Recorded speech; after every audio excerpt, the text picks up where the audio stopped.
पहले पति से लेके तो 90वें पति तक के एक ही इल्जाम है कॉमन। आप देखेंगे एफआईआर उठा के या कोर्ट के केसेस में कि इन्होंने मुझे मारा, मुझे पीटा, मेरा गोल्ड लेके चले गए, मेरा पैसा लेके चले गए और इन्होंने मेरा रेप करा।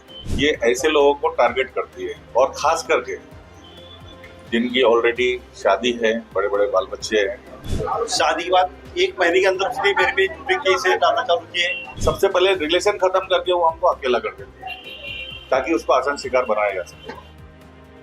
पेशे से टीचर और शौक था एक के बाद एक शादियां करना। ये कहानी है नागपुर की एक ऐसी लेडी डॉन की जो पढ़ी लिखी है, टीचर है, लेकिन आरोप है कि उसका असली काम है अमीर मर्दों को अपने जाल में फंसाना, उनसे शादी करना और फिर उन्हें ब्लैकमेल करके करोड़ों रुपए ऐंठना। 1-2 नहीं बल्कि 8 पतियों ने मिलकर जब इस लुटेरी दुल्हन के खिलाफ केस दर्ज कराया तो सामने आई एक ऐसी कहानी जिसे सुनकर आपके होश उड़ जाएंगे।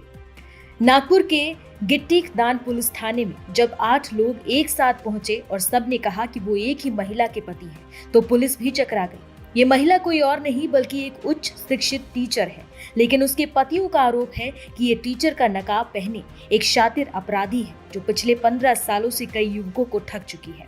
तो आखिर इसका काम करने का तरीका क्या था?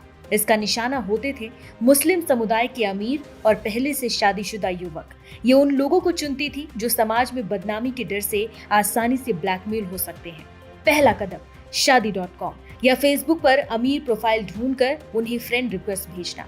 दूसरा कदम फेसबुक या व्हाट्सएप पर कॉल करके अपनी एक दुख भरी कहानी सुनाना। वो कहती, मैं तलाकशुदा हूँ और मेरी पहली शादी से एक बेटा है।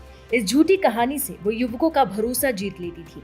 आखिरी कदम और फिर शादी, बिना अपने किसी भी पिछले पति को तलाक दिए। और शादी के बाद शुरू होता था ब्लैकमेलिंग और वसूली का असली खेल।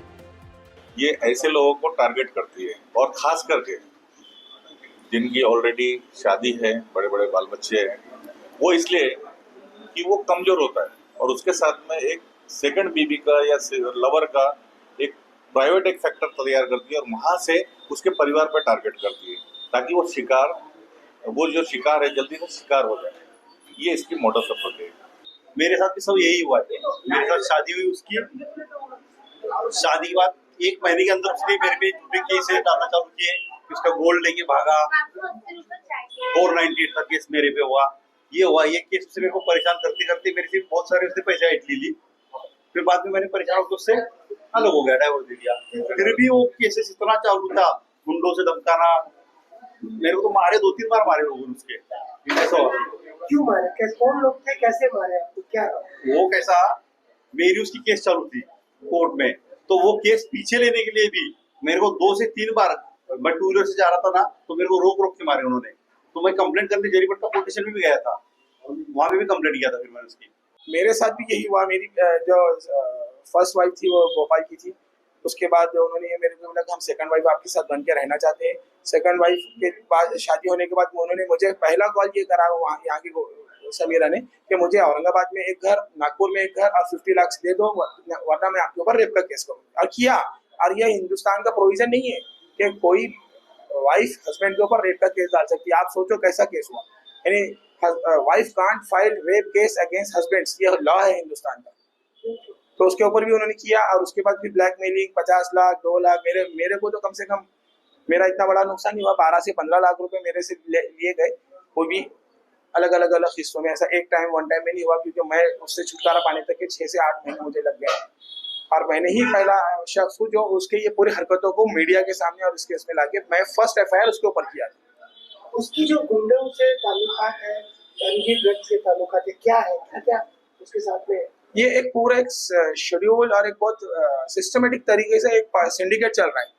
सिंडिकेट के अंदर में उसमें गुंडे हैं, उसके अंदर कुछ ऑफिसर्स है या police officer means police constable जो उसको पुलिस स्टेशन से रिपोर्ट देते कि ये आया था, ये गया था। और कुछ पॉलिटिशियन है जो पॉलिटिशियन के अंडर में काम हो रहा है ये सब कुछ। इस प्रकरण को हमने 2024 में दर्ज किया था। ये सारे 8 पति जो थे काफ़ी परेशान थे और इनका संपर्क मेरे साथ हुआ। फिर सबसे पहले हमने कमिश्नर ऑफिस में एक एप्लीकेशन लिखी थी और हम मिलने गए थे कमिश्नर साहब से। कमिश्नर साहब ने इसमें तुरंत संज्ञान लिया था और गिट्टीकदन पुलिस स्टेशन में कहा था कि इसके बारे में जानकारी लेके इस पे तुरंत से तुरंत गुना दाखिल करो।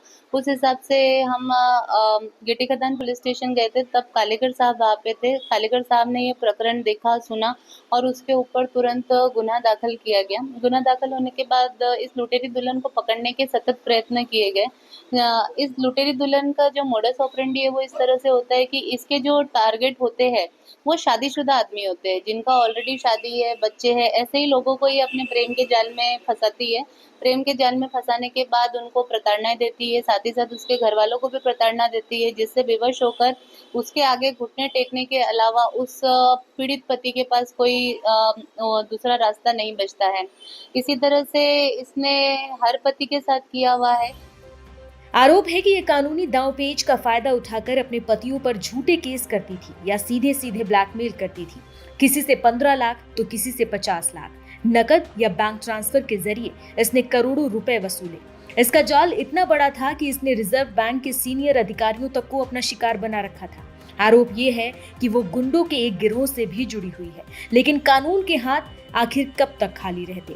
पुलिस पिछले काफी समय से इसकी तलाश में थी। पिछले साल तो ये गर्भवती होने का नाटक करके गिरफ्तारी से बच निकली और फरार हो गई थी। लेकिन 29 जुलाई को इस पूरी कहानी का क्लाइमैक्स नागपुर की एक मामूली सी चाय की दुकान पर हुआ, जहां पुलिस ने इस लेडी डॉन टीचर को धर दबोचा।